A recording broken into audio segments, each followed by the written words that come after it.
తాకట్టులో ఉన్న బంగారం అమ్మాలనుకునే వారి ఇన్ఫర్మేషన్ ఇస్తే దాని వాల్యుయేషన్ బట్టి మీకు కమిషన్ కూడా ఇస్తుంది గోల్డ్ హబ్. హాయ్ హలో నమస్తే, వెల్కమ్ టు మనం టీవీ.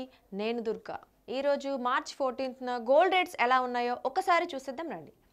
ఈరోజు 24 క్యారెట్స్ గోల్డ్ రేట్ వచ్చేసి 1 గ్రామ్కి 6,583 రూపాయలు ఉంది. నిన్న 6,584 రూపాయలు ఉంది. సో ఒక గ్రామ్ కోసం 1 రూపాయి తగ్గడం జరిగింది. మనం అబ్జర్వ్ చేసినట్లయితే నిన్న కొంచెం మొన్నటితో కంపేర్ చేసుకుంటే నిన్న కొంచెం గోల్డ్ రేట్ ఎక్కువగానే తగ్గింది అని చెప్పుకున్నాము. అంటే మార్చ్ స్టార్టింగ్ నుంచి పెరిగిన గోల్డ్ నిన్న కాస్త తగ్గడం జరిగింది. సో ఈరోజు తగ్గింది, బట్ ఓకే 1 గ్రామ్కి 1 రూపీ అనమాట. సో ఎంతో కొంత అయితే మొత్తానికైతే దిగొచ్చింది గోల్డ్ ఈరోజు కూడా. అలాగే 8 గ్రామ్స్ చూసుకున్నట్లయితే 52,664 రూపాయలు ఉంది ఈరోజు. నిన్న వచ్చేసి 52,670 రూపాయలు ఉంది. సో 8 గ్రాములకి 8 రూపాయలు అయితే డిక్రీజ్ అవ్వడం జరిగిందనమాట 24 క్యారెట్స్ కోసం. అలాగే 10 గ్రామ్స్ ఒక తులం 24 క్యారెట్ల బంగారం వచ్చేసి 65,830 రూపాయలు ఉంది ఈరోజు. నిన్న 65,840 రూపాయలు ఉంది. సో 10 రూపాయలు అయితే డిక్రీజ్ అవ్వడం జరిగింది. అలాగే 100 గ్రామ్స్ చూస్తే ఒక బిస్కెట్ రేట్ వచ్చేసి 24 క్యారెట్స్ది 6,58,300 ఉంది ఈరోజు అండి అది. సో నిన్న చూస్తే 6,58,400 ఉంది. సో 100 గ్రామ్స్కి 100 రూపీస్ తగ్గడం జరిగింది. సో 24 క్యారెట్స్ గోల్డ్ రేట్ అయితే ఇలా ఉంది. 1 గ్రామ్కి 1 రూపీ, అలాగే 100 గ్రామ్స్కి 100 రూపీస్ తగ్గడం అయితే జరిగిందనమాట. అలాగే ఒకసారి 22 క్యారెట్స్ కూడా చూసుకుందాం. 22 క్యారెట్స్ రెగ్యులర్గా మనం ఆర్నమెంట్ గోల్డ్ అంటాం కదా. సో రెగ్యులర్గా ఫాలో అయ్యేది ఈ గోల్డే ఆర్నమెంట్స్ కోసం. సో దాని రేట్ ఎలా ఉందో ఒకసారి చూసేసుకుందాం. 22 క్యారెట్స్ గోల్డ్ రేట్ వచ్చేసి 1 గ్రామ్కి ఈరోజు 6,034 రూపాయలు ఉంది. సో నిన్న 6,035 రూపాయలు. మనం 24 క్యారెట్స్ లాగానే 1 గ్రామ్కి 22 క్యారెట్స్ కూడా 1 రూపీ వరకు తగ్గడం జరిగింది. అలాగే 8 గ్రామ్స్ చూసుకుంటే 48,272 రూపాయలు ఉంది ఈరోజు అండి. నిన్న వచ్చేసి 48,280 రూపాయలు ఉంది. సో 8 గ్రామ్స్కి 8 రూపీస్ అయితే డిక్రీజ్ అవ్వడం జరిగింది 22 క్యారెట్స్. అలాగే 10 గ్రాములకి ఒక తులంకి ఈరోజు రేట్ వచ్చేసి 60,340 రూపాయలు. సో 22 క్యారెట్ల గోల్డ్ కాబట్టి ఇదే ఎక్కువ చూస్తాము. సో ఈ రేట్ అనమాట, ఒక తులంకి ఈ రేట్ ఉంది.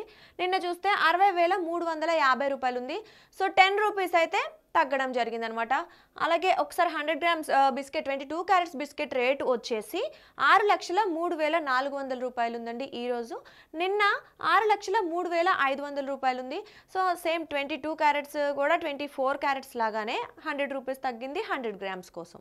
అలాగే ఒకసారి 18 క్యారెట్స్ కూడా చూసుకుందాము. 18 క్యారెట్స్ గోల్డ్ రేట్ వచ్చేసి 1 గ్రామ్కి 4,937 రూపాయలు ఉంది ఈరోజు. సో నిన్న 4,938 రూపాయలు ఉంది. ప్రైస్ డిక్రీజ్ వచ్చేసి 1 రూపీ అండి. 1 గ్రామ్కి 1 రూపీ 24 క్యారెట్స్ అలాగే 22 క్యారెట్స్ అలాగే 18 క్యారెట్స్ కూడా 1 గ్రామ్కి 1 రూపీ తగ్గడం జరిగిందనమాట. అదే నిన్నటితో మనం కంపేర్ చేసుకున్నట్లయితే. అలాగే 8 గ్రామ్స్ చూస్తే 39,496 రూపాయలు ఉందండి ఈరోజు 18 క్యారెట్స్ గోల్డ్. అలాగే 39,504 రూపాయలేమో నిన్నుంది, అది 8 గ్రామ్స్ కోసం ప్రైస్ అనమాట. సో 8 రూపీస్ అయితే డిక్రీజ్ అవ్వడం జరిగింది. అలాగే 10 గ్రామ్స్ ఒక తులం రేట్ వచ్చేసి 49,370 రూపాయలు ఉంది ఈరోజు. అలాగే నిన్న 49,380 రూపాయలు ఉంది. సో 10 రూపీస్ వరకు 10 గ్రామ్స్ కోసం 10 రూపీస్ వరకు అయితే డిక్రీజ్ అవ్వడం జరిగింది 18 క్యారెట్స్ గోల్డ్ కూడా. అలాగే 100 గ్రామ్స్ ఒక బిస్కెట్ రేట్ వచ్చేసి 18 క్యారెట్స్ గోల్డ్లో 4,93,700 ఉందండి. సో అలాగే నిన్న చూస్తే 4,93,800 రూపాయలు. సో అన్నిట్లాగానే ఇది కూడా 100 గ్రాములకి 100 రూపాయలు అయితే తగ్గడం జరిగిందనమాట. సో ఈ రోజు గోల్డ్ రేట్స్ అయితే ఇలా ఉన్నాయి. మనం కంపేర్ చేసుకుంటే మార్చి వచ్చిన దగ్గర నుంచి పెరుగుతూనే ఉన్న గోల్డ్ రేటు మొన్నటితో కంపేర్ చేస్తే నిన్న కొంచెం ఎక్కువగానే తగ్గింది. సో ఈ రోజు కూడా తగ్గింది, పెద్ద డిఫరెన్స్ లేనప్పటికీ బంగారం ధరలు అయితే 2 రోజుల నుంచి కాస్త తగ్గుముఖం పట్టడం జరిగింది. కొంచెం బంగారం కొనాలనుకునే వారికి కానీ పసిడి ప్రియులకు కానీ ఇది కొంచెం సానుకూల అంశము, అనువైన సమయం అని కూడా మనం అనుకోవచ్చు. సో పెళ్ళిళ్ళు కూడా ఉన్నాయి కాబట్టి ఈ నెలలో కొంచెం డిమాండ్ కూడా పెరిగే అవకాశం ఉంది. సో ఏదేమైనా గోల్డ్ రేట్ కాస్త 2 రోజుల నుంచి తగ్గడంతో బంగారం కొనే సమయం అని అయితే మనం చెప్పుకోవచ్చు అనమాట. Okay, thank you so much.